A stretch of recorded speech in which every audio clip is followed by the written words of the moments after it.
ঈমানদারগণ, তোমরা ইসলামের মধ্যে পরিপূর্ণভাবে প্রবেশ করো। কিন্তু দেখা গেল আমরা নিজেদেরকে যদিও মুখে মুসলমান দাবি করি, অন্তরের ভিতরে অনেকের মুনাফিকি আছে না নাই? এই জন্য যুবক ভাইয়েরা আমার, সব ম্যাজিস্ট্রেটরা যে বিপদে তা নয়, সব হুজুররা যে বিপদে তা নয়, সব ওসি ডিসি এসপি যে বিপদে তা নয়। যার কপালে আল্লাহ হেদায়েত লিখে রেখেছেন তারা সত্যিকারে হেদায়েত প্রাপ্ত। কথা বলেন ঠিক কিনা? আমার কাজ হলো দাওয়াত দিয়ে যাওয়া। সবার কাছে আমার ওয়াজ ভালো না লাগতে পারে, তোমার কাছে ওয়াজ ভালো না লাগতে পারে, তুমি চলে যেতে পারো। এমন অনেক মানুষ আছে মণিপুরের ওয়াজ শুননা নবীর মহব্বতের প্রেম সাগরে লাভ দিতে পারে। কথা বলেন ঠিক কিনা? এই জন্য আল্লাহ বলছেন, ইয়া আইয়ুহাল্লাযীনা আমানু দুখুলু কাফা, হে ঈমানদারগণ তোমরা ইসলামের মধ্যে পরিপূর্ণভাবে প্রবেশ করো। এখন পরিপূর্ণ মানে কি? পরিপূর্ণ মানে হলো আল্লাহকে মানবেন, মানার মতো মানতে হবে। নবীকে মানবেন, মানার মতো মানতে হবে। ওলি আল্লাহকে মানবেন, মানার মতো মানতে হবে। জিকির করবেন, করার মতো করতে হবে। দরুদ পড়বেন, পড়ার মতো পড়তে হবে। মা বাবার খেদমত করবেন, করার মতো করতে হবে। হ্যাঁ যুবকের ভাইরা, এটার নাম হলো কাফা, পরিপূর্ণভাবে। এখানে এমন অনেক মানুষ পাওয়া যায় নামাজও পড়ে, কপালে দাগও ফালায়, আবার সুদখোর নাম্বার 1। কথা বলেন ঠিক কিনা? তো এইটাও তো মুসলমানিত্ব। কেউ আছে সুটকির ভর্তা দিয়া খাইলো, হালালটা খায়। কেউ আছে আবার খাইলো হারাম টাকা দিয়া পোলাও কুরমা খায়। কিন্তু মনে রাখবেন, হারাম টাকা দিয়া পোলাও কুরমা খাইয়া গায়ের মধ্যে রক্ত বানাইছেন তো বিপদটা ডাইকে আনছেন। কারণ এই হাতের দোয়া আমার আল্লাহ কোনোদিন কবুল করবেন না। তাই তো আমার নবী যখন কোরআনের কথা বলছেন, মক্কার কাফেররা বলছে না না এই কোরআনটা হলো তোমার বানানো। কিন্তু আমার নবী বলছেন না না এই কোরআনটা হলো আমার আল্লাহর কালাম। কাফেররা বলছে না না এই কোরআনটা হলো তোমার বানানো। এই তখন তর্ক বিতর্ক শুরু হয়ে গেল। আমার আল্লাহ রাব্বুল আলামিনের আর সহ্য হয় নাই। আল্লাহ রাব্বুল আলামিন বলেছেন, ওয়া ইন কুনতুম ফি রাইবিম মিম্মা নাযালনা আলা আবদিনা ফাতু বিসূরাতিম মিন মিসলিহি ওয়াদউ শুহাদাআকুম মিন দুনিল্লাহি ইন কুনতুম সাদিকিন। আল্লাহ রাব্বুল আলামিন বলেন, হ্যাঁ বন্ধু আপনি বলে দিন। রাসূল বলতেন, হ্যাঁ মক্কার কাফেররা, তোমরা যদি কোরআন নিয়ে সন্দেহ করো তাইলে আমার আল্লাহর নির্দেশ হলো কোরআনের মতো একটা সূরা বানায়া নিয়ে আসো। তোমরা তোমাদের সাক্ষীগুলাকে ডাকো, আমি আমার সাক্ষীগুলা রাখবো। তোমরা তোমাদের পক্ষে সাক্ষী নিয়ে আসো, আমি আমার পক্ষে সাক্ষী নিয়ে আসবো। যদি তোমরা সত্যবাদী হয়ে থাকো আল্লাহ ছাড়া সাক্ষীদেরকে ময়দানে নিয়ে আসো। কাফেররা মনে করছে নবীর সংখ্যা, নবীর পক্ষে তো সংখ্যা কম।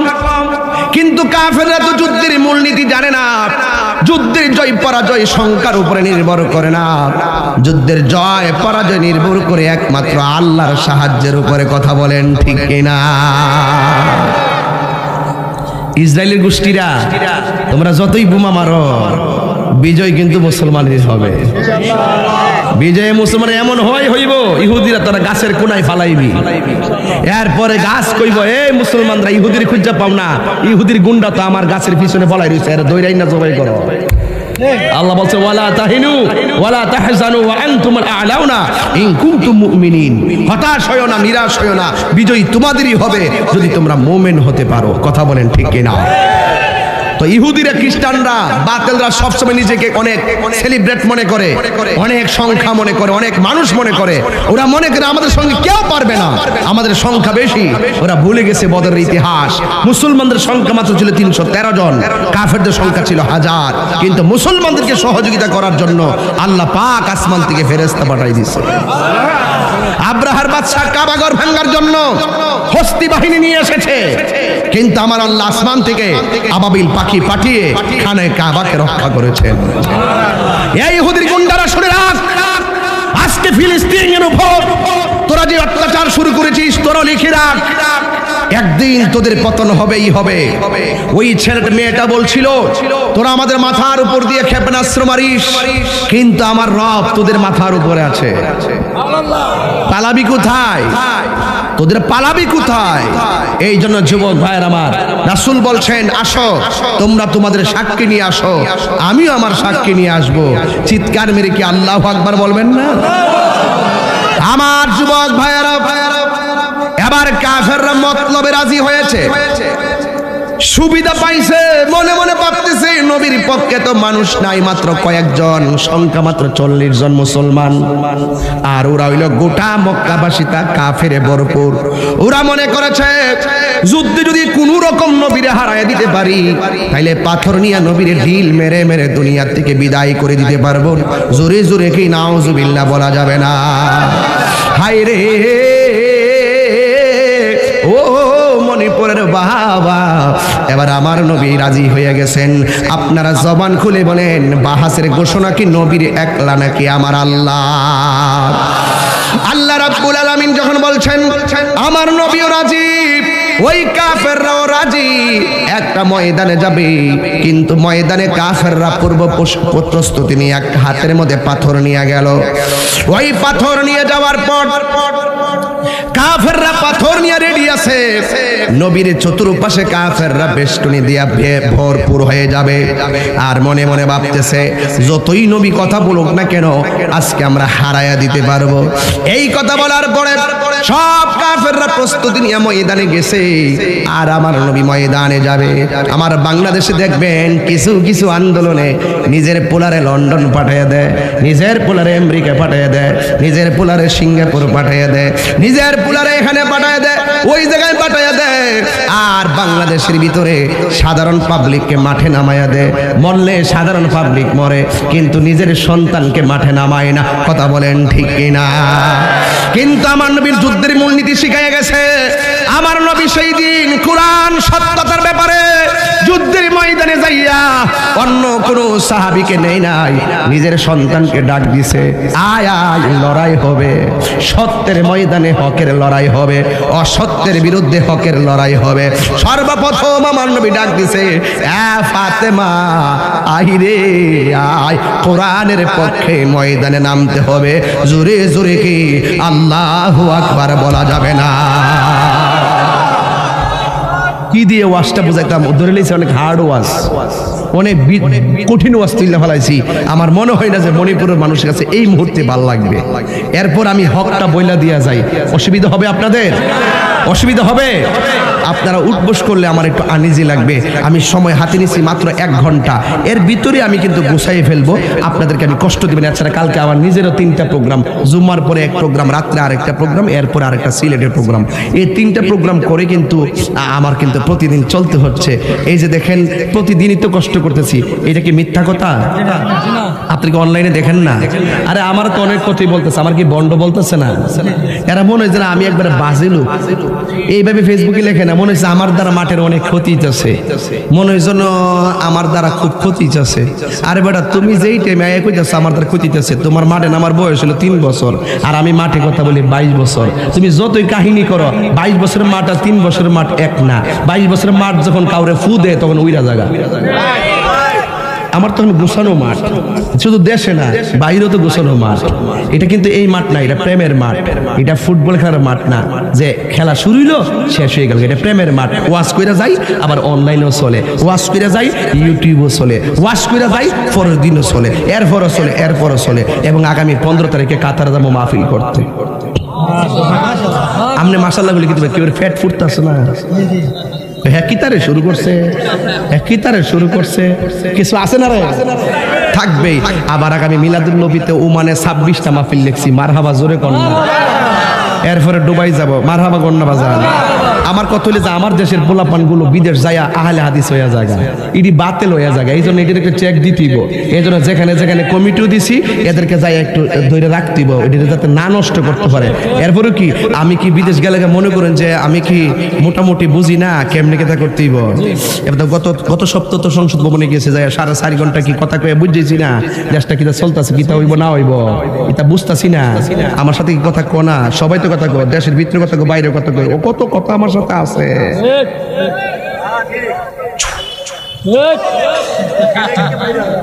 ভাইরাল জানি না কিন্তু হক কথা কইছি, কথা কোন হক কথা বলছি, কথা ঠিক কিনা বলেন? আমরা সততা আছে, আমরা যা বলি ডাইরেক্ট ওপেন বলি, ভিতরের মধ্যে কোনো মুনাফিকি রাখি না, কথা বলেন ঠিক কিনা বেঠে? আমি আইসাই মাদ্রাসার প্রতিষ্ঠাতারে খুঁজছি, কিরে এটা আমার দায়িত্ব। যিনি এত বড় জায়গাটার দাতা সদস্য, যিনি এই জায়গাটার একটা আঞ্জাম দিছে, তাকে কি আমার খোঁজা কি দায়িত্ব না? আমি দায়িত্ব মেনটেন করি চলি, এটা আমার হক কথা। এরপরে আসেন, আমার নবী প্রথম ডাক দিছে মা ফাতেমারে, নিজের আপন মেয়ে, জোরে কন্যা সুবহানাল্লাহ। এই পৃথিবীতে আমার আল্লাহ একটা মহিলার সালাম দিছে, সেই মহিলাটার নাম হলো হযরতে খাদিজাতুল কুবরা। ওই খাদিজাতুল কুবরার ঘরের মেয়েই হলো হযরতে খাতুনে জান্নাত মা ফাতেমা। এই কথাটি শুনতে কি খারাপ লাগে মিয়া? যিনি কোটি কোটি সারা পৃথিবীর সকল নারী সমাজের জান্নাতের সরদারিনী, আপনি বুঝতেছেন তো যে এই মাঠটা নিয়ে গেছে, এই মাঠটা সাধারণ না, পাত্র দিয়ে ডিল মাইরা ফেলাইতে চায় মাত্র 40 জন মানুষ মুসলমান, বাকি সব কাফের গোষ্ঠী। নবী কি ঘরের কোনায় পলাই দিছে? তো আপনি নবীর খাঁটি উম্মত পলাই থাকবেন কেমনে? বাধা হবে যেখানে, লড়াই হবে সেখানে। সাউন্ড একটু তুইলা দে, লাউটা বাড়বে, এটা মিষ্টি পাইতাছি না বাজান। ফান দুই প্রকার, একটা হইল তোর বাবা জর্দা দিয়া ফান, একটা মিষ্টি জর্দা দিয়া ফান। মিষ্টিটা মাইরা দে, ঠিক আছে নি? আর ফোলা পান্ডে কয়া যায় ফালে বাবার ট্যাবলেট খাইস না। আমাকে ডর করে তোরা ফোলা পানের লাগে, আল্লাহ যাতে হেফাজত করে। কম একটু পরে কম, আমি তো ওয়ার্ড লাইনে ফালাইতাছি, তো বুঝতে ফালাইতাছি। বা ধর ফান খাইস, ফান খাইলে ক্যান্সার হইতো না, কথা কর ঠিক না বেটি? তবে চুন খাইও না, চুন একটু কম খাইবা, আর খয়ার হালকা খাইবা, কিন্তু জর্দা খাইবা না। জর্দা খাইলে হার্টের রোগ হবে, কথা বলেন ঠিক না বেঠি? আর পানটা সাধারণত কয়েকটা 2টা টুকরা সুপারি লইয়া হালকা একটু চুন দিয়ে খাইবেন, দেখবেন ক্যান্সার হবে না। জোরে কি আলহামদুলিল্লাহ? কি সুন্দর একটা কবিরাজি করে গেলাম, ঠিক না? যাক, অসুবিধা না, আমার হাতে ফাইলে পাবো, না ফাইলে নাই। তবে একটাই কথা, সত্যের ময়দান থেকে কখনো আমরা পলায়ন করব? সময় তো দূরে যেতেছে গা, আপনার কি কষ্ট হইতেছে বাজান?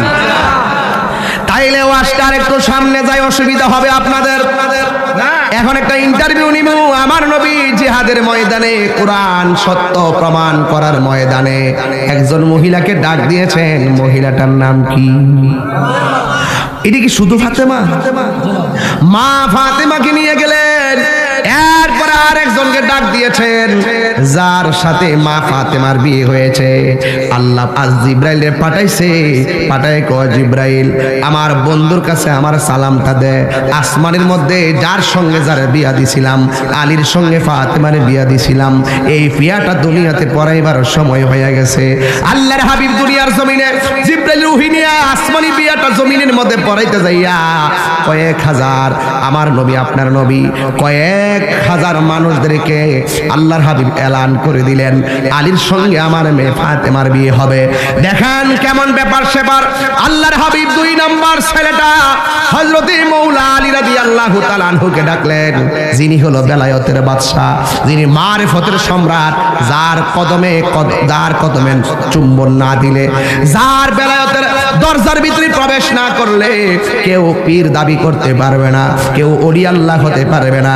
সেই মৌলা আলী রাদিয়াল্লাহু রাদিয়াল্লাহু তাআলা আনহুর ব্যাপারে আমার নবী বলেছেন, আনা মাদিনাতুল ইলমে ওয়া আলিয়ুন বাবুহা, আমি নবী হইলাম ইলমের শহর, আমার আলী হলো সেই শহরের দরজা। আমার নবী আরেক জায়গায় বলেছেন, মান সাব্বা আলিয়ান ফাকাদ সাব্বানি, যে আমার আলীকে গালি দিল সে যেন আমি নবীরে গালি দিল। আরেক জায়গায় আমার নবী বলেছেন, মান আযা আলিয়ান ফাকাদ আযানি, যে আমার আলীকে কষ্ট দিল সে যেন আমি নবীরে কষ্ট দিল। এইভাবে আমার আলীর শান, আমার নবীর মন যখন খারাপ থাকতো ওই মুহূর্তে আমার নবীর মনটাকে ভালো করে দিতেন একজন সাহাবী, অন্য কোন সাহাবী সুযোগ পেতেন না।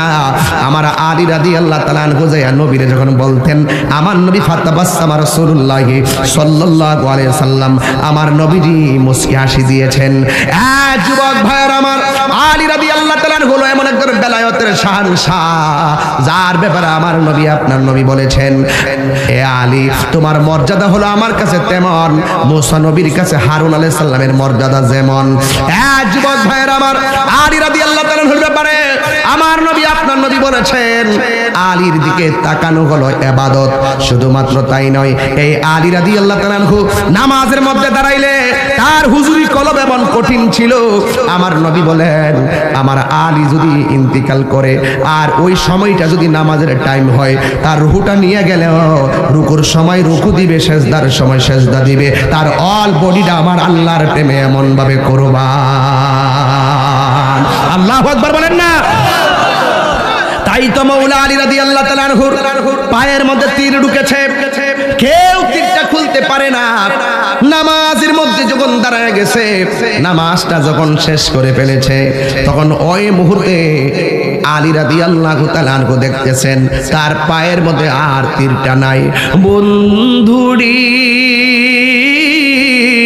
ও মণিপুরের বাবা, এবার আলী রাদিয়াল্লাহু তাআলা আনহু বললেন, নবীর সাহাবীরা, আমি নামাজে দাঁড়াইবার সময় আমার পায়ের মধ্যে তীরটা ছিল, 12 জন মিলেও তীরটা খুলতে পারো নাই, আমার কলিজাটা ভেঙ্গে চুরমার চুরমার হয়ে গিয়েছে। এখন আমি নামাজে দাঁড়াইলাম তীর নিয়ে, নামাজ শেষ করে দেখলাম তীরটা আমার পায়ের মধ্যে না। হে আমার সাহাবী, নবীর সাহাবীরা, আমার পায়ের তীরটা গেল কোথায়? আইরে নামাজ কি জিনিস, নামাজ কেমন জিনিস? আমার নবী বলছে, লা সালাতা ইল্লা বিহুজুরিল কলব, হুজুরি কলব ছাড়া নামাজ হয় না। ও যুবক, তুমি নামাজের মুসল্লায় দাঁড়াইবা, তোমার চোখটা থাকবে দয়ালের চেহারা বরাবর। কথা বলেন ঠিক কিনা? তাইলে তোমার নামাজটা হবে।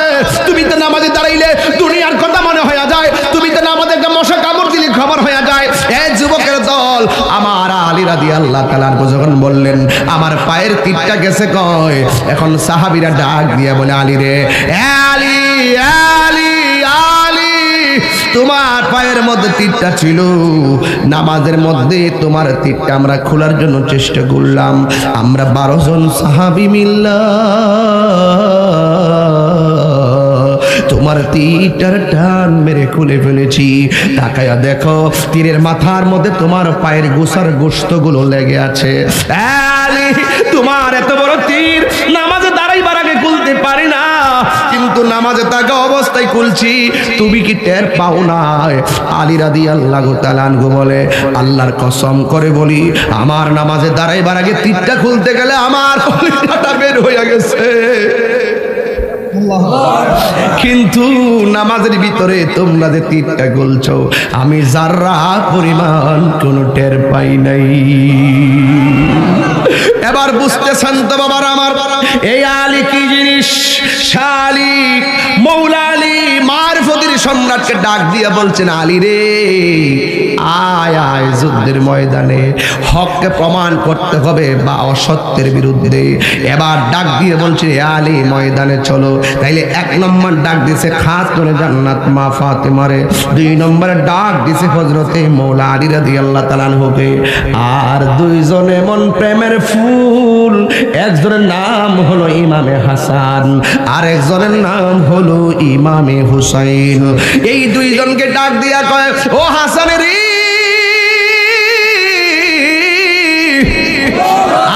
আয় আয় আয়, ওই কোরআন হক প্রমাণ করার জন্য কাফেরদের বিরুদ্ধে লড়াইয়ের মাঠটার মধ্যে একটাবার চিন্তা করছেননি?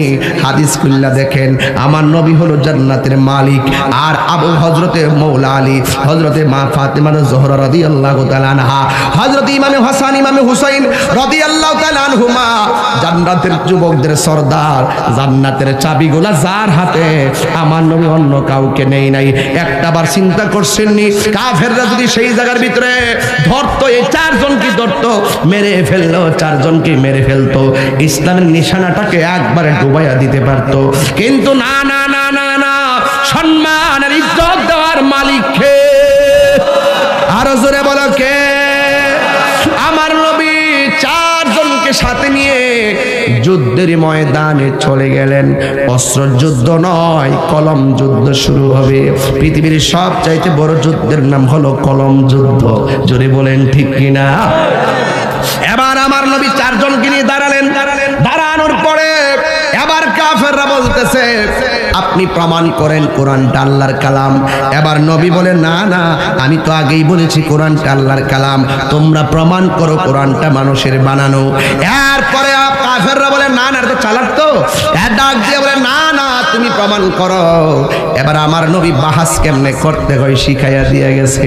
আমার নবী কোরআনের সবচাইতে বড় সূরার নাম হলো সূরা বাকারা, আর সবচাইতে ছোট সূরার নাম হলো সূরা কাউসার। আমার নবী বড় সূরা পড়েন নাই, আমার নবী ছোট সূরাটা পড়ছেন। আমার সাথে সাথে সবাই বলেন, ইন্না আ'তাইনাকাল কাউসার ফাসল্লি লিরাব্বিকা ওয়ানহার ইন্না শানিআকা হুয়াল আবতার। চিৎকার মেরে কে আল্লাহু আকবার বলা যাবে না। এই জন্য যুবক ভাইরা আমার, এরপরে কাফেররা শেষ পর্যন্ত আমার নবীর কাছে এমন ভাবে হেরে গিয়েছে, কাফেররা বলতেছে, লাইসা হাযা কালামিল বাশার। আমরা বুঝতে পেরেছি কোরআনটা মানুষের কোনো বানানো গ্রন্থ নয়। কথা বলেন ঠিক কিনা? এখন আমার প্রশ্ন হলো, যারা টকশোর মধ্যে বসে বসে কোরআনের বিরোধিতা করে, তোমাদের বিরুদ্ধবাদীদেরকে আমি মণিপুর বলে দিয়ে যাই। তোমাদের বাপ দাদারা 1450 বছর আগে কোরআনের সত্যতার ব্যাপারে চ্যালেঞ্জ করতে এসে হেরে গিয়েছিল, আর আমার নবী পাকে পাঞ্জাতনে একসাথে কোরআনের সত্যতার প্রমাণ করতে সক্ষম হয়েছিল। এর দ্বারা প্রমাণ হয়ে গেল কোরআন বিদ্বেষীদের ইতিহাস হেরে যাওয়ার ইতিহাস, আর কোরআন প্রেমিকদের ইতিহাস হলো বিজয়ের ইতিহাস। কথা বলেন ঠিক কিনা? এই জন্য বাধা বিপত্তি আসবে। কোরআন ছিল, কোরআন আছে, কোরআন থাকবে, কারণ এই মাদ্রাসাটা প্রতিষ্ঠা হয়েছে হকের শিক্ষা দেওয়ার জন্য। কেন? এই দুনিয়াতে আপনিও থাকবেন না, আমিও থাকবো না। আমাদেরকে ছেড়ে অনেকে কবরে চলে গেছে, কেউ আর ফিরে আসে নাই। আমিও চলে গেলে আমিও ফিরে আসবো না। কিন্তু মুরব্বি থুতার দাড়িগুলা পেকে গেছে, যদি জিজ্ঞাসা করি দাড়িগুলা কোন সময় পাকছে, আপনি বলবেন হুজুর বলতে পারি না কোন সময় পাকছে। আমি যদি বলি আগের মতো দৌড়তে পারেননি, আপনি বলবেন হুজুর আমি আগের মতো দৌড়তে পারি না। আমি যদি বলি আগের মতো চোখে দেখিনি, আপনি বলবেন ও তাহির হুজুর আগের মতো চোখে দেখি না। কিন্তু একটা কথা মনে রাখবেন, যতই পরিবর্তন হোক না কেন, যুবক থেকে বৃদ্ধ, শিশু থেকে কিশোর হইতেছে, এই যুগটাকে মানতে বাধ্য। কিশোর থেকে যুবক হইতেছে, আপনি মানতে বাধ্য। যুবক থেকে বার্ধক্য বুড়া হয়ে যাচ্ছেন, আপনি মানতে বাধ্য। আপনি বুড়া থেকে যে কোনো মুহূর্তে কবরে চলে যাবেন, আপনি মানতে বাধ্য। কারণ হায়াত মৌতের মালিক পৃথিবীর কোনো ফ্যাক্টরি না, হায়াত মৌতের মালিক কে? এই জন্য আমার কথা হলো, আহলে বায়তের মহব্বত যদি না রাখেন, মরণের সময় আপনার অবস্থা ভয়াবহ হবে। কারণ আহলে বায়তের মহব্বত হলো ঈমানের মূল। কথা বলেন ঠিক কিনা? এই জন্য যুবক ভাইরা আমার, আল্লাহ মানা নবী মানা নয়, নবী মানলেই আল্লাহ মানা হয়। আমি প্রায় সময় ওয়াজের ভিতরে গানের সুরে সুরে বলছি, আল্লাহ মানা নবী মানা নয়, নবী মানলেই আল্লাহ মানা হয়। কথা, আল্লাহ মানা নবী মানা নয়, নবী মানলে আল্লাহ মানা হয়। এই কথা তাহিরি কয় না গো, এই কথা তাহিরি কয় না, আল্লাহ তাআলা কয় আল্লাহ মানা নবী মানা নয়, নবী মানলে আল্লাহ মানা হয়। বলে না আল্লাহ মানা নবী মানা নয়, নবী মানলে আল্লাহ মানা হয়। জোরে জোরে কি আল্লাহু আকবার বলা যাবে না?